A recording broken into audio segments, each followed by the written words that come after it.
Hello again, members of the Survey Corps. Welcome back to another video on the Michigan Sensei channel.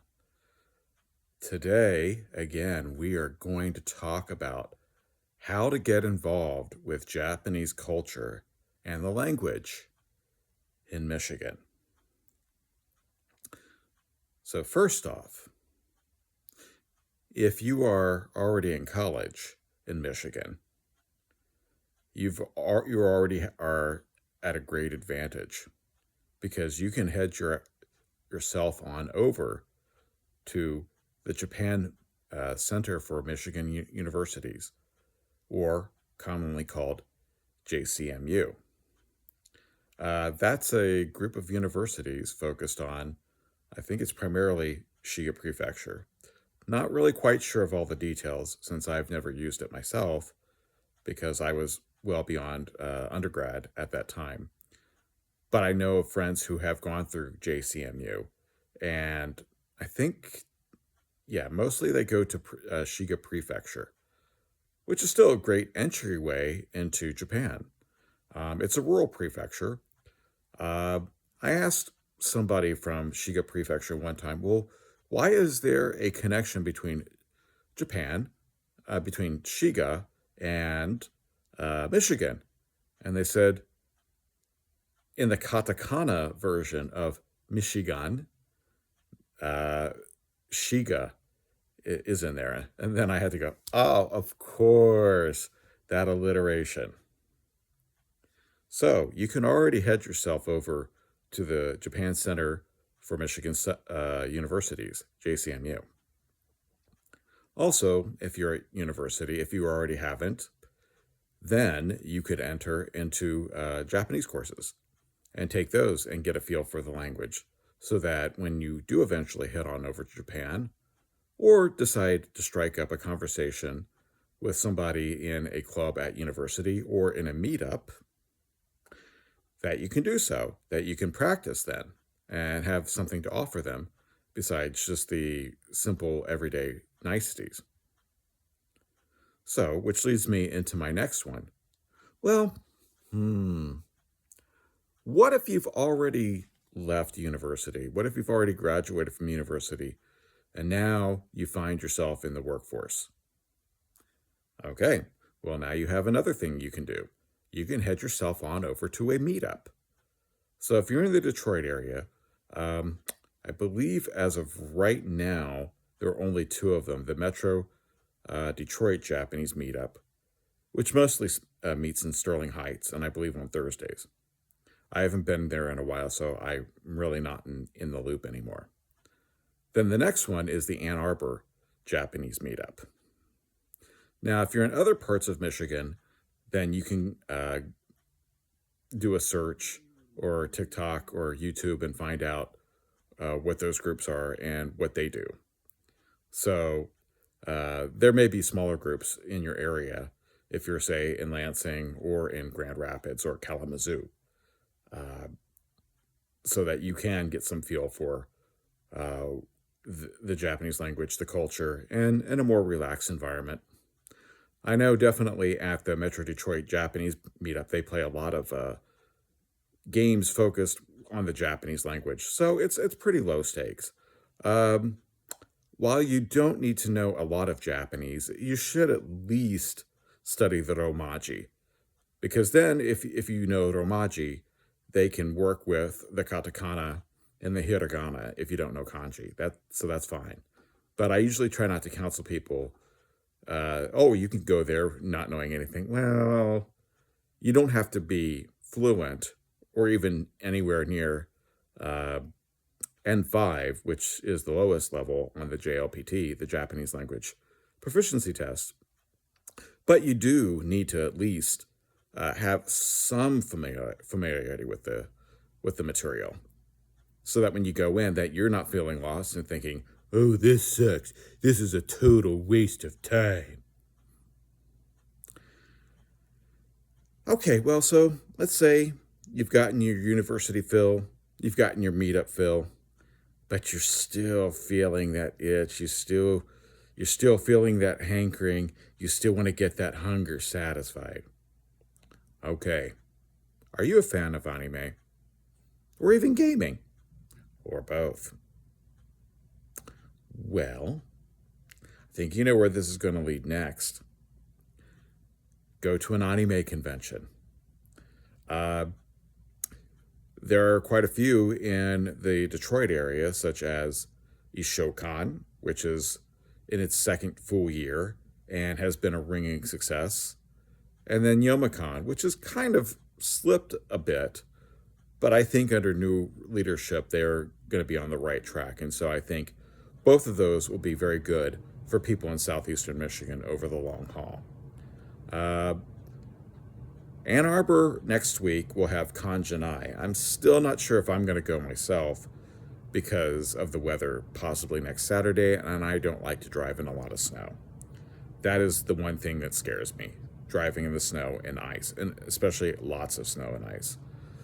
So if I were an anime character, that would be my fear, and probably that could be used against me to destroy me. I believe at some point Lansing is going to have Shofukan, and I want to say Michigan Anime or MI Anime is going to have a Itasha convention in Novi in I want to say July or August. I know Ozokukan up in Port Huron is going to be at the end of August and early September, and I definitely plan to attend that. So you can go to an anime convention. Now, whether you want to cosplay or just go in your hoodie like this nice hoodie I'm wearing today, that's up to you. You can as long as you're decent, it doesn't matter. As long as you're there to have fun and just take in the ambiance, the atmosphere, the environment, the vibes. Just wear what you want, I didn't cosplay at Ishokan this time around because I was trying to pull myself out of the January blues. But in the past, I have cosplayed as Krillin, as Commander Pixis, and as now the name's slipping my mind, but somebody from Jujutsu Kaisen. So I've cosplayed quite a bit in the past couple of years. So for those of you out in Grand Rapids, you can go to JFAX. That's another popular con. I went there last year and I had a great time. Unlike other conventions, it's still mostly anime, but they do focus on other aspects of Japanese culture like sumo wrestling, and they did have Japanese swordsmanship there too. So it's quite a bit. It was quite a lot for people of many varied interests to have. They had a decent dealer's hall, as a lot of the conventions in Michigan do. So if you want to you just got to get that figurine of Anya from Spy Family, then you're probably going to be able to get it there. So we touched on JCMU, meetups, and anime conventions. So those are the top ways to get your fix in southeastern Michigan and throughout the state of Michigan. And another one just did pop into my mind that I made extensive use of back in the day, especially if you're in southeastern Michigan, especially if you're in Oakland County, and that is the Novi Public Library. And why do I mention the Novi Public Library? Because once a month, there is a free conversational group in Japanese that's offered. And if I remember the format, I think a lot of them focused on games. So the way it used to go in the past is that, especially if there was a big group of, say, like 10 or more, half would be focused on learning the beginning Japanese grammar and whatnot, and then half would be focused on the intermediate, and we would be playing the games and whatnot. So it's a very welcoming space. That's something that I would say, if you're in the Novi area especially, or if you're passing through, and it's the first Sunday of the month, go to the Novi Public Library website, sign up, they'll be more than happy to have you there. That I know from personal experience. I definitely take advantage of as many free resources for Japanese as you can. And if you want to find out more, you can also go to the consulate of Detroit, the Japanese consulate of Detroit, or it might be the consulate general of Japan, and check out what might be available there. So those are some ways that I have found that have been very useful for me and have helped me stay motivated to continue using my Japanese in southeastern Michigan. And one more just popped into my mind.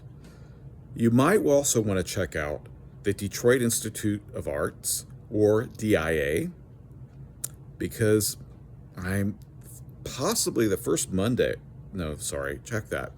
Sunday of March, they should be having the Hinamatsuri, or the Girls' Day. That is an easy way to experience Japanese culture. Now, when I went there last year, they had story time in Japanese and English, and then they also had a display of the dresses, if I remember correctly, and of course the Hinamatsuri setup.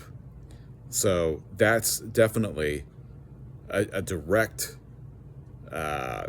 you want to say, smorgasbord of Japanese culture, particularly on that Sunday. So once you start exploring, whether it be on TikTok or on Google, it doesn't matter. One event will lead to another. You'll meet people, and then you'll be in the know. And then you might just get invited to their Discord group. Whether it be anime and manga in Detroit, whether it might be the Metro Detroit Japanese Discord. And then the things that you don't see on the meetup, you'll see on the Discord. Then you'll have a great time going out with your friends, whether it be bowling, whether it be go out to eat, whether it be go out to see an anime movie. There are many ways in southeastern Michigan that you can get your fill of Japanese culture. I mean, when I remember when I was working at the Miyagi Prefectural Government back in 2008, 2009, we got a DVD from Novi. And now, at that time, I had not set foot in Michigan maybe for almost 30 years or so. So I'm not originally from Michigan myself, even though I consider myself a proud Michigander now. But at that time, I remember getting it and thinking, why do we need anything from Novi? What's up with Novi? What's so special about Novi? And so I just kind of dismissed it. Then I came to find out later, Novi knew what it's doing, knew what it was doing. The city of Novi knew what it was doing because, well, I've worked with a number of Japanese suppliers in Novi, been heavily involved with a number of cultural events in Novi, and just have had a great time with using my Japanese in Novi. So, don't be like me, don't be dismissive, just be open to it. If it doesn't go anywhere, then later on you can discard it and throw it away. But if you're kind of thinking, oh, I'm not familiar with this, don't be like Michigan Sensei. Learn from my mistakes. Be open. You don't know what joy you might be in for. I know it's normal for human beings to be scared, for us to be scared of the unknown and things that we're not familiar with. But if there's someone really gently guiding you and they're kind, and you kind of have a good sense for them, yeah, follow them. Yeah, they may end up boring you, but you are going to survive, and then you'll use your resiliency and your knowledge, and you'll use that to find something else that's more fulfilling for you. And that'll lead you down an even more fun path using the Japanese language and experiencing culture in Michigan. Anyway, thank you for listening. Try to stay warm out there in this Michigan weather. Bye-bye.